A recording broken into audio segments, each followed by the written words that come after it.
Hi there, lovelies. I'm Rhonda Crimes. I'm a life and leadership coach supporting everyday people just like you to reflect and rework your everyday stories so you can step into the everyday leadership of your families and communities and create compelling, meaningful, and fruitful lives every day. And today, let's talk about responsibility as empowerment. If you've read, listened to, or watched much self-development material, you will probably have heard something like, your thoughts create your destiny. You are the creator of your world. Change your thoughts and you change your world, or some version of this sentiment. But when we're in real life situations and something happens that we don't like, even the most dedicated students of these teachings may still begin blaming something outside of themselves for what has happened. We often forget these mantras because we've really only been giving them lip service while things are going along smoothly. Or we've heard them, but we don't actually believe them to be our truth. Until we realize that we really do create our experience of the world, including all the happiness and the suffering, we will be at the effect of all that happens around us, as in the cause and effect process, whereby you and your experience of life will be controlled by whatever is happening around you. So the only chance you have at happiness or not suffering is to find a perfect set of circumstances and then try and keep them that way. How likely is that to be sustainable? You are actually responsible for your feelings and behaviours, either consciously or unconsciously. So you can consciously choose how to respond, or there is an automatic unconscious response according to the map of reality you have created up to this moment. Let's be clear here. I'm not saying that you're to blame for every feeling, emotion, or behaviour that you have. Taking personal responsibility isn't blaming. It is taking personal power. When someone or something outside of you is the cause of how you feel or behave, you have no power. You are a victim. Bill Harris of the Centrepoint Research Institute says, if you, or at least your unconscious process, are at cause, you then have the power and can do something to change the situation to one that is happier or more peaceful. Things outside of you may be the stimulus for you, but how you respond comes from you, either consciously or unconsciously.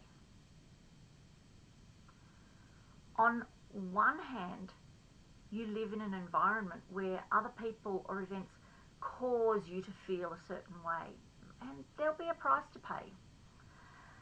That price is that you'll feel bad a great deal of the time as you stay at the effect end of the cause and effect process. On the other hand, if you choose to take total personal responsibility for every feeling and behaviour, you are now at the cause end of the cause and effect process. And from here, you can choose how you feel and how you respond. At its simplest form, when you can choose how to respond, you can choose to feel something that feels good, or you can choose a response that will give you the greatest opportunity of having a good outcome. Now, all that is simple. However, for most of us, the responses are unconscious and seem to just come to us automatically. But they are still created by us from our past experiences, and somewhere in our map of reality, we've become conditioned to respond in a certain way to certain stimulus.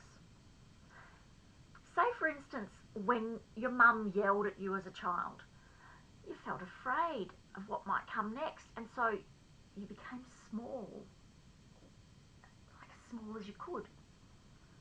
Once this has been set up as a conditioned response, now you're older, anytime someone yells, you feel the same fear and try to shrink.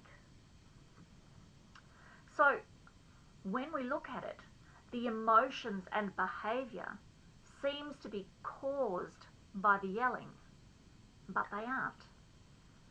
They may well be triggered by the yelling, but they are caused by the conditioned response that's been set up by your past to a real or perceived moment of trauma in your internal map of reality. If you change the parts of your internal map of reality that create those responses, you could have a totally different feeling followed by a completely different response. What if, in your childhood, the only yelling you heard was at a sporting event when your team was playing? In that case, you might have a conditioned response to feel euphoric every time you hear yelling. So, how can you tell the difference between a trigger and a cause? If there is more than one way to respond to the same stimulus, the stimulus is a trigger. If there is only one way to respond, the stimulus is a cause. Let me explain. So, turning a hose on and spraying water over a group of people will cause them to become wet. Pouring water over yourself will cause you to get wet. The water causes the wetness. Someone yelling into a group of people might result in some getting angry or scared, or they may even just laugh at you. Depending on the situation and how their own map of reality is structured. Yelling, therefore, is a trigger, not a cause. Make sense? So, even though the yelling may result in unwanted feelings, just knowing it is triggering a part of your internal map of reality, and then that your internal map is generating the response, is the first step in taking responsibility for what's happening. This is the beginning of the process to change your internal map of reality.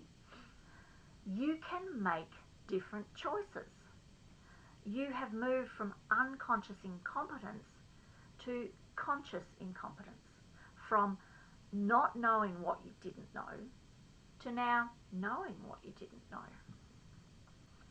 Your aim is to progress until your response to a given stimulus is a choice. You choose what makes you most happiest, most peaceful, most calm, and what is most resourceful for you.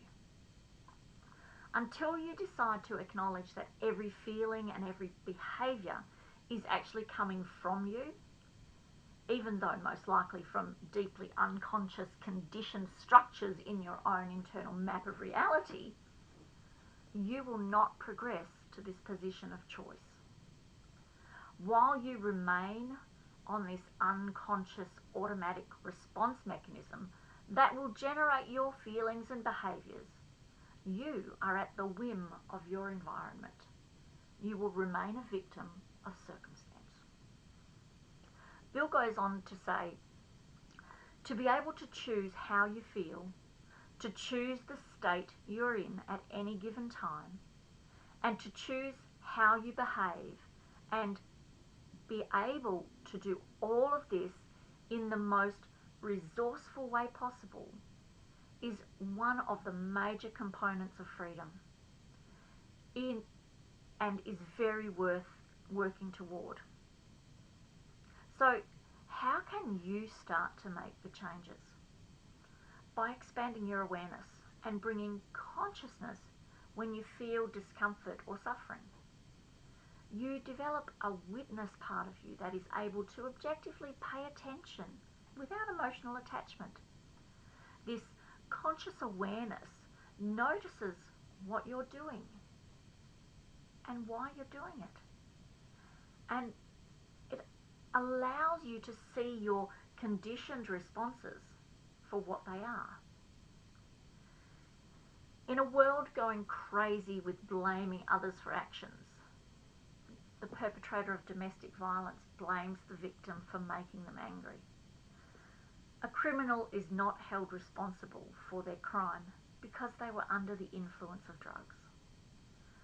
A child is mistreated because the parent had an unhappy childhood.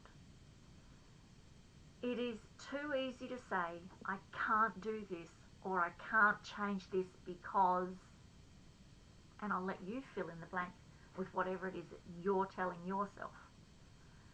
But let me say this, in an act of tough love, this is popularized victimhood. It seems to be easier to be a victim, that somehow it's too difficult to take personal responsibility. The opposite is the reality. It takes much more energy to be a victim, to always be on the defense, to feel hopeless and helpless. That takes hard and unfulfilling effort. Being responsible for everything you choose is far easier. It's also the path to happiness, inner peace, and a fruitful life. Oh, and Bill also says, it's the sure way to end all the dramas in your life. Now, I know if you've made it to here, you've probably been triggered a couple of times, but you do want to leave the dramas of life behind and choose to live a more compelling and fruitful life. And I say good for you. Next week, I'm going to continue this journey and talk more about conscious change. So be sure to give me a thumbs up and subscribe, or a like or heart and follow, depending on the platform that you're viewing this video on. And please remember, if your now is not the picture that you've painted for yourself and you'd like any help on this discovery path, or maybe something completely different that you intuitively know or feel isn't letting your true colours shine through, then please do get in touch with me. You can do it really easily. Just leave me a comment, send me a private message, drop me an email, or pop over to my Calendly online diary using the link I've provided, and we can set up an obligation-free curiosity call, and we'll see if we're a good fit for each other. Much love until next time.